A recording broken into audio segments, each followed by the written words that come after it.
Warahmatullahi wabarakatuh. Selamat bergabung siswa-siswi baru SMP Negeri 1 Tenjolaya tahun pelajaran 2021-2022. Hari ini Ibu akan memberikan materi mengenai wawasan Wiyata Mandala.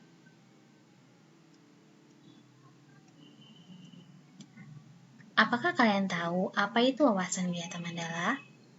Wawasan adalah suatu pandangan atau sikap yang mendalam terhadap suatu hakikat.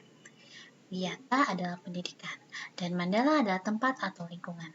Jadi bisa ditarik kesimpulan wawasan Wiyata Mandala adalah sikap menghargai dan bertanggung jawab terhadap lingkungan sekolah sebagai tempat menuntut ilmu pengetahuan.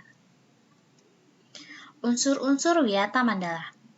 Yang pertama, sekolah merupakan lingkungan pendidikan, di mana di dalam sekolah itu terjadi proses belajar mengajar. Yang kedua, kepala sekolah mempunyai wewenang dan tanggung jawab penuh atas penyelenggaraan pendidikan dalam lingkungan sekolah. Yang ketiga, antara guru dan orang tua siswa harus ada saling pengertian dan kerjasama yang erat untuk mengemban tugas pendidikan. Yang keempat, warga sekolah di dalam maupun di luar sekolah harus menjunjung tinggi martabat dan citra guru. Yang kelima, sekolah harus bertemu pada masyarakat sekitarnya dan mendukung antar warga. Jadi, sosialisasi dengan masyarakat sekitarnya juga harus terjalin. Sekolah dan fungsinya.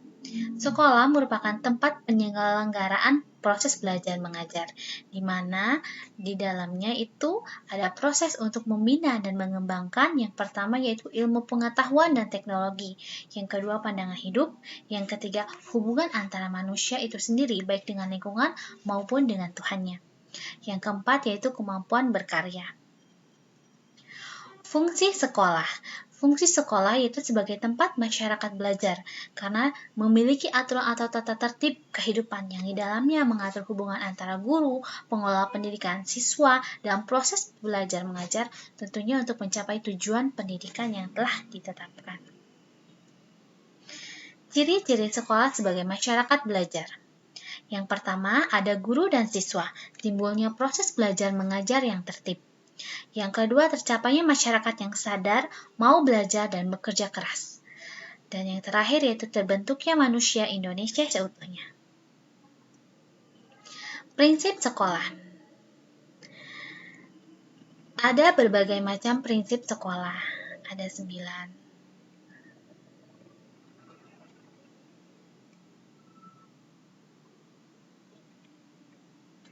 Sekolah adalah sebuah tempat atau lembaga yang tidak boleh dijadikan, tentunya yang pertama itu ajang promosi atau penjualan produk-produk yang tidak ada hubungannya dengan dunia pendidikan. Yang kedua, sekolah merupakan lingkungan bebas rokok bagi semua pihak tanpa terkecuali. Yang ketiga, sekolah tidak boleh dijadikan sebagai tempat penyebaran aliran sesat. Yang keempat, sekolah tidak boleh dijadikan sebagai tempat propaganda politik atau kampanye. Yang selanjutnya yaitu sekolah tidak boleh dijadikan tempat syuting film atau sinetron tanpa seizin pemerintah daerah. Dan yang terakhir yaitu kegiatan-kegiatan yang dapat menimbulkan kerusakan, perpecahan, dan perselisihan juga tidak boleh sekolah menjadikan tempat seperti itu. Ada berbagai mekanisme dalam pelaksanaan Wiyata Mandala. Ada 2 tahap. Yang pertama yaitu tahap preventif. Tahap preventif yaitu upaya untuk menyediakan peluang-peluang yang dapat memungkinkan terjadinya kasus-kasus negatif di sekolah. Kita bisa lihat di sini contoh-contohnya seperti ini. Tahap yang kedua yaitu tahap represif, yaitu upaya untuk menindak siswa yang telah melanggar peraturan-peraturan dan tata tertib sekolah. Seperti ini. Cukup sekian materi kali ini. Terima kasih. Assalamualaikum warahmatullahi wabarakatuh.